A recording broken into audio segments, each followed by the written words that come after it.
Hello दोस्तों, welcome to Bundelkhand study UP. मैं संजय राजपूत, आपके अपने YouTube channel Bundelkhand study UP में आप सभी का स्वागत है।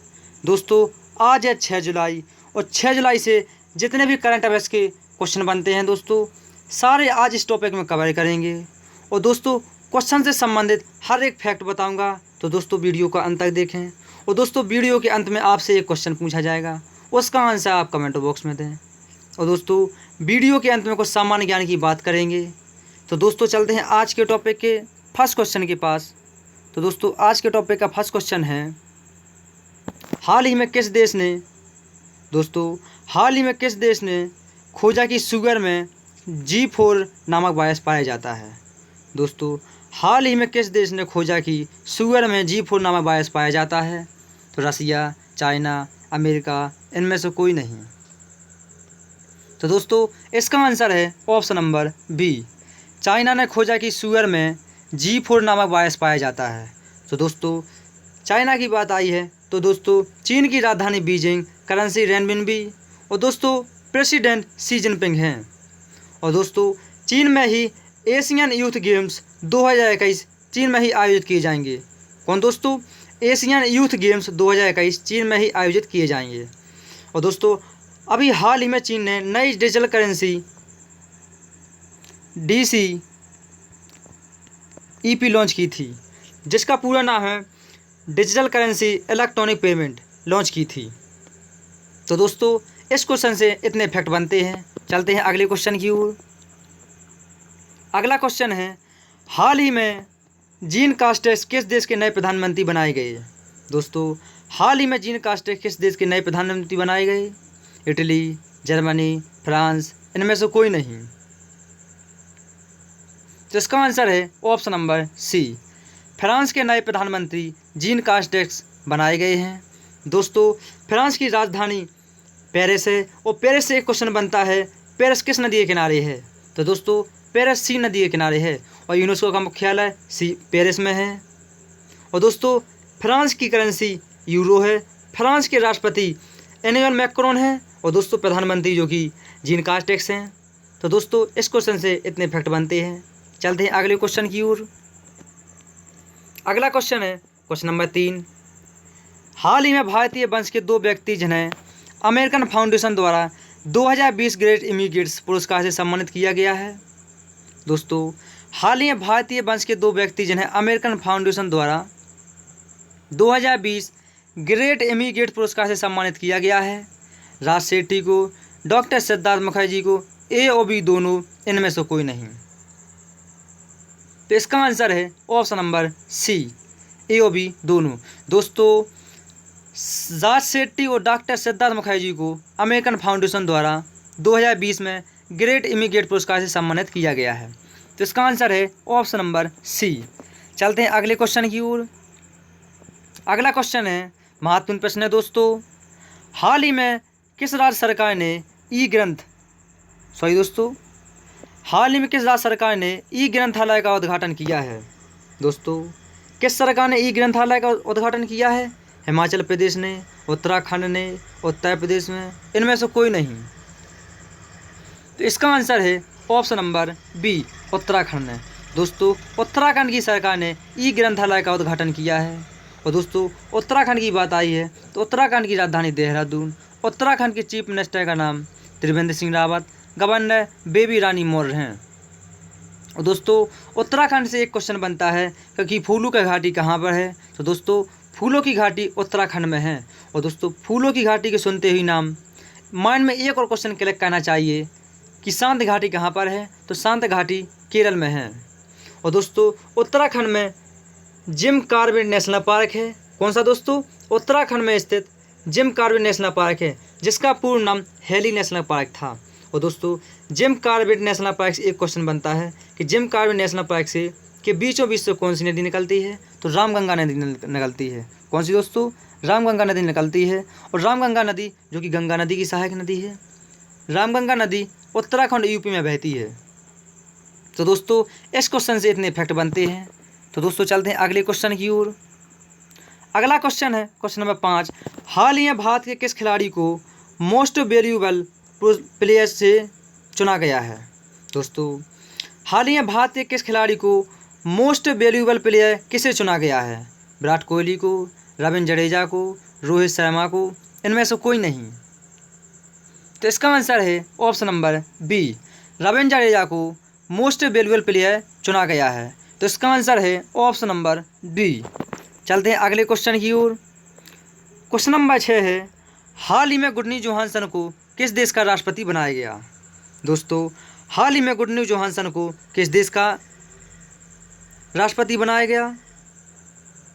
तो दोस्तों नॉर्वे, स्वीडन, आइसलैंड, इनमें से कोई नहीं। तो इसका आंसर है option number C, Gudni Johannesson को आइसलैंड का राष्ट्रपति बनाया गया है। और दोस्तों आइसलैंड की बात आई है तो आइसलैंड की कैपिटल रेकजाविक है, करेंसी आइसलैंडिक क्रोना है। कौन दोस्तों? Icelandic krona. और दोस्तों आइसलैंड के प्रधानमंत्री का नाम कैटरीना है, जो कि आइसलैंड की दूसरी महिला प्रधानमंत्री हैं, कैटरीना। तो दोस्तों चलते हैं अगले क्वेश्चन की ओर। इसका क्वेश्चन नंबर 7 है, हाल ही में अंतर्राष्ट्रीय सहकारिता दिवस कब मनाया जाता है? दोस्तों हाल ही में अंतर्राष्ट्रीय सहकारिता दिवस कब मनाया गया है? 30 जून, 1 जुलाई, 2 जुलाई, 4 जुलाई। तो दोस्तों अपना आंसर चुनकर कमेंट बॉक्स में करें। और इसका आंसर है ऑप्शन नंबर डी, 4 जुलाई को। दोस्तों अंतर्राष्ट्रीय सहकारिता दिवस 4 जुलाई को मनाया जाता है। और दोस्तों यह दिवस यूनाइटेड नेशन के द्वारा मनाया जाता है। यह दिवस जुलाई के पहले शनिवार को मनाया जाता है। कब दोस्तों? अंतर्राष्ट्रीय सहकारिता दिवस जुलाई के पहले शनिवार को मनाया जाता है। इसकी शुरुआत 1923 में हुई थी। कब से दोस्तों? 1923 में हुई थी। और दोस्तों सहकारिता को सर्वमान्य देने का उद्देश्य रखा गया है। क्या दोस्तों? सहकारिता को सर्वमान्य देने का उद्देश्य रखा गया है। और दोस्तों यह दिवस यूनाइटेड नेशन मनाती है। तो यूनाइटेड नेशन की बात आई है, जिसे संयुक्त राष्ट्र कहते हैं हिंदी में। यूनाइटेड नेशन की स्थापना 24 अक्टूबर 1945 में हुई थी, जिसका मुख्यालय न्यूयॉर्क शहर में है। और दोस्तों न्यूयॉर्क जो कि अमेरिका का एक शहर है। तो दोस्तों इसीलिए 24 अक्टूबर को यूनाइटेड नेशन यानी संयुक्त राज्य दिवस मनाते हैं, संयुक्त राष्ट्र दिवस मनाते हैं। तो दोस्तों इस क्वेश्चन से इतने फैक्ट बनते हैं। चलते हैं अगले क्वेश्चन की ओर। अगला क्वेश्चन है, महत्वपूर्ण प्रश्न है दोस्तों, हाल ही में किस केंद्रीय मंत्री ने ड्रग डिस्कवरी हैकाथॉन 2020 की शुरुआत की है? दोस्तों हाल ही में किस केंद्रीय मंत्री ने ड्रग डिस्कवरी हैकाथॉन 2020 की शुरुआत की है? रमेश पोखरियाल निशंक, डॉक्टर हर्षवर्धन, के वेणुगोपाल, इनमें से कोई नहीं। तो इसका आंसर है option number A, HRD minister Ramesh Pokhriyal Nishank ने ड्रग डिस्कवरी हैकाथॉन की शुरुआत की है। तो दोस्तों इसका आंसर है ऑप्शन नंबर ए। और दोस्तों डॉक्टर हर्षवर्धन जो कि हमारे केंद्रीय मंत्री हैं, केंद्रीय स्वास्थ्य मंत्री हैं, और के वेणुगोपाल जो कि हमारे अटॉर्नी जनरल हैं। और दोस्तों अटॉर्नी जनरल भारत का विधि अधिकारी होता है। तो दोस्तों चलते हैं अगले क्वेश्चन की ओर। अगला क्वेश्चन है क्वेश्चन नंबर 9, हाल ही में किस मंत्रालय द्वारा संकल्प पर्व की शुरुआत की गई है? दोस्तों हाल ही में किस मंत्रालय द्वारा संकल्प पर्व की शुरुआत की गई है? तो संस्कृति मंत्रालय, मानव संसाधन विकास मंत्रालय, गृह मंत्रालय, इनमें से कोई नहीं। इसका आंसर है ऑप्शन नंबर ए, संस्कृति मंत्रालय के द्वारा संकल्प पर्व की शुरुआत की गई है। तो इसका आंसर है ऑप्शन नंबर ए। चलते हैं अगले क्वेश्चन की ओर। अगला क्वेश्चन है क्वेश्चन नंबर 10, हाल ही में रमेश कुमार को किस राज्य का नया मुख्य चुनाव आयुक्त नियुक्त किया गया है? दोस्तों हाल ही में रमेश कुमार को किस राज्य का नया मुख्य चुनाव आयुक्त नियुक्त किया गया है? कर्नाटक, केरल, आंध्र प्रदेश, इनमें से कोई नहीं। तो इसका आंसर है ऑप्शन नंबर सी, आंध्र प्रदेश का। दोस्तों आंध्र प्रदेश का रमेश कुमार को मुख्य चुनाव आयुक्त नियुक्त किया गया है। और दोस्तों आंध्र प्रदेश की बात आई है तो आंध्र प्रदेश की राजधानी हैदराबाद, मुख्यमंत्री जगन मोहन रेड्डी हैं। और दोस्तों राज्यपाल विश्वभूषण हरिश्चंद्रन हैं। और दोस्तों आंध्र प्रदेश सरकार ने मोबाइल हैंड वॉश सुविधा स्टेशन की शुरुआत की थी। कौन सी दोस्तों? मोबाइल हैंड वॉश सुविधा स्टेशन की शुरुआत की थी।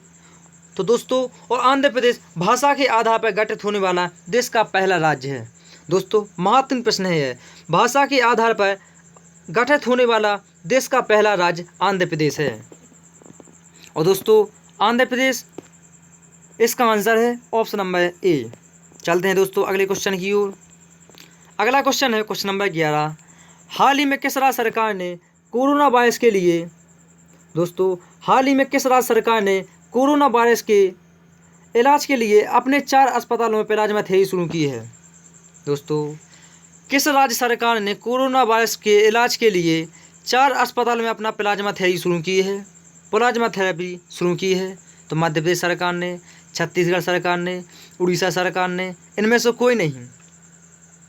तो दोस्तों इसका आंसर है ऑप्शन नंबर सी। उड़ीसा सरकार ने कोरोना वायरस के इलाज के लिए अपने 4 अस्पतालों में प्लाज्मा थेरेपी शुरू की है। और दोस्तों उड़ीसा की बात आई है तो उड़ीसा की कैपिटल भुवनेश्वर। और दोस्तों मुख्यमंत्री नवीन पटनायक, राज्यपाल गणेशी लाल हैं। और दोस्तों उड़ीसा सरकार ने मो जीवन पहल और मो पितवा पहल शुरू की थी। क्या दोस्तों? मो जीवन पहल एवं मो पितवा पहल शुरू की थी। और उड़ीसा में ही चिल्का लेक है। कौन सी दोस्तों? चिल्का लेक, जो कि भारत की सबसे खारी पानी की झील है। तो दोस्तों चलते हैं अगले क्वेश्चन की ओर।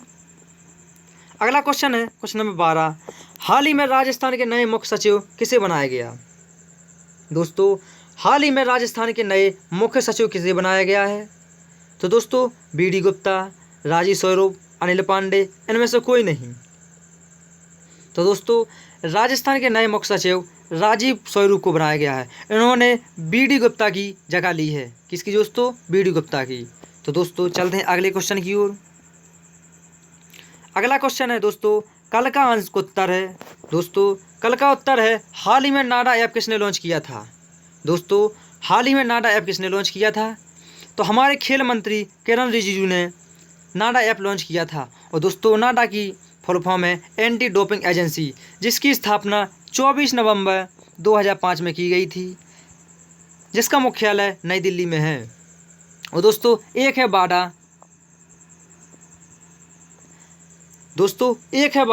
वर्ल्ड एंटी डोपिंग एजेंसी, जिसकी स्थापना 1999 में हुई थी, जिसका मुख्यालय मॉन्ट्रियल कनाडा में है। कहाँ दोस्तों? Montreal Canada. चलते हैं दोस्तों अगले क्वेश्चन की ओर। और दोस्तों आज का प्रश्न है, इसका दोस्तों आपको कमेंट बॉक्स में आंसर देना है। तो दोस्तों 251 डब्बों की सबसे लंबी ट्रेन का नाम क्या है? दोस्तों 251 डब्बों की सबसे लंबी ट्रेन का नाम क्या है? गतिमान एक्सप्रेस, ट्रेन 18, शेषनाग एक्सप्रेस, इनमें से कोई नहीं। तो दोस्तों इसका आंसर आपको कमेंट बॉक्स में देना है। तो दोस्तों चलते हैं आज के कुछ सामान्य ज्ञान की ओर। दोस्तों आज के कुछ सामान्य ज्ञान की बात करेंगे। तो दोस्तों पंचायती समिति किसके प्रति अपने कार्यों के लिए उत्तरदायी होती है? दोस्तों पंचायती समिति किसके प्रति अपने कार्यों के लिए उत्तरदायी होती है? तो दोस्तों जिला परिषद के प्रति उत्तरदायी होती है। चलते हैं दोस्तों अगले पॉइंट की ओर। अगला पॉइंट है भारतीय संविधान को किसने बनाया था? दोस्तों भारतीय संविधान को किसने बनाया था? तो इसका आंसर है ऑप्शन नंबर। और दोस्तों संविधान सभा ने भारतीय संविधान को बनाया था। दोस्तों 15 अगस्त 1947 को भारत एक स्वतंत्र राज्य बन गया था और संविधान सभा ने भारतीय संविधान सभा का प्रारूप तैयार करना प्रारंभ कर दिया था। दोस्तों भारतीय संविधान 26 नवंबर 1949 को पूर्ण रूप से बनकर तैयार हो गया था और 26 जनवरी 1950 को लागू हुआ था। तो दोस्तों 26 नवंबर 1949 को पूर्ण रूप से हमारा संविधान बनकर तैयार हुआ था और 26 जनवरी 1950 को लागू हुआ था। तो दोस्तों इस पॉइंट से इतने फैक्ट बनते हैं। चलते हैं आगे अगले पॉइंट की ओर। अगला पॉइंट है संसद और राज्य विधायकों के लिए भारत में चुनाव को देश के दौरान आयोजित किए जाते हैं। दोस्तों संसद और राज्य विधायकों के लिए भारत में चुनाव को देश के दौरान आयोजित किए जाते हैं। तो भारत के निर्वाचन आयोग के द्वारा संसद और राज्य विधायकों के चुनाव आयोजित किए जाते हैं। और दोस्तों वर्तमान में मुख्य चुनाव आयुक्त हमारे सुनील अरोड़ा जी हैं। दोस्तों एक मुख्य चुनाव आयुक्त होता है और 2 अन्य चुनाव आयुक्त होते हैं। तो दोस्तों मुख्य चुनाव आयुक्त वर्तमान में सुनील अरोड़ा हैं। चलते हैं अगले पॉइंट की ओर। अगला पॉइंट है संविधान भारत का संविधान बजट को देश के रूप में संदर्भित करता है। दोस्तों भारत का संविधान बजट को देश के रूप में संदर्भित करता है। तो वार्षिक वित्तीय विवरण के द्वारा भारतीय संविधान बजट को संदर्भित करता है। क्या दोस्तों? वार्षिक वित्तीय विवरण के द्वारा भारतीय संविधान बजट को संदर्भित करता है। और भारतीय संविधान में बजट का शब्द का कोई प्रावधान नहीं है। क्या दोस्तों? भारतीय संविधान में बजट शब्द का कोई प्रावधान नहीं है और यह वार्षिक वित्तीय विवरण को संदर्भित करता है। भारत का केंद्रीय बजट जैसे भारत के संविधान के अनुच्छेद 112 में इसका प्रावधान किया गया है। किसमें दोस्तों? 112 में भारत का केंद्रीय बजट जैसे भारत के संविधान के अनुच्छेद 112 में इसका विवरण किया गया है। तो दोस्तों आज का सेशन कैसा लगा कमेंट बॉक्स में जरूर बताएं और दोस्तों वीडियो को लाइक करें, शेयर करें और चैनल को सब्सक्राइब करना ना भूलें और दोस्तों बेल आइकन दबा दें ताकि हर एक नोटिफिकेशन आप तक पहुंचती रहे। तो धन्यवाद दोस्तों।